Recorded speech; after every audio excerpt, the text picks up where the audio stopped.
মনের বয়স তো আমার 25। 25? হ্যাঁ, 25-26 এরকম।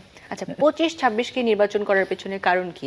25-26 বছর বয়সের যে নারী, তাদের মনে আসলে কি চলে? সুখ ও আনন্দের ধারায় ছোট সংসার হোক পরিবার পরিকল্পনায় জনস্বার্থে সেন্সেশন। তাদের মনে হয় আমি তো বয়সটা পার হয়ে এসেছি, কাজে আমি জানি যে 25-26 বছর হলো কৈশোরের পরবর্তী বয়স। হ্যাঁ, যৌবনে পদার্পণ। সে সময় আমার সেই ধরনের কোনো ইয়ে নাই, কিন্তু ওটা একটা খুব সুন্দর সময় যায় মেয়েদের, চমৎকার প্রেমে পড়ার সময়, প্রেমের চিঠি লেখার সময়। যদিও এখন চিঠি লেখার কোনো অপশন নাই, টেক্সট করে দিলেই হলো। এটা কেমন প্রেম আমি বুঝি না। যাই হোক, তো এই বয়সটা, এই জন্যই আমি বলেছি 25-26 সেই বয়সে আটকে চমৎকার। আছেন। হ্যাঁ, আচ্ছা, তাহলে তো বোঝা যায় যে আমাদের শিল্পীর মনে আসলে প্রেমবোধ বা প্রেমবোধের চেতনাটা অনেক বেশি আচ্ছা, আছে। প্রেম বোধ না থাকলে তো গানই গাইতে পারতাম না, এটা সত্যি কথা। তাই না? সত্যি।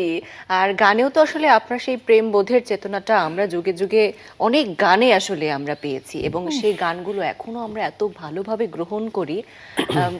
গানের জগতে আপনার পদার্পণের সময়কালটা কতদিন, যদি একটু জানি? মানে কতদিন ধরে গান কতদিন ধরে করছি? গান করছেন?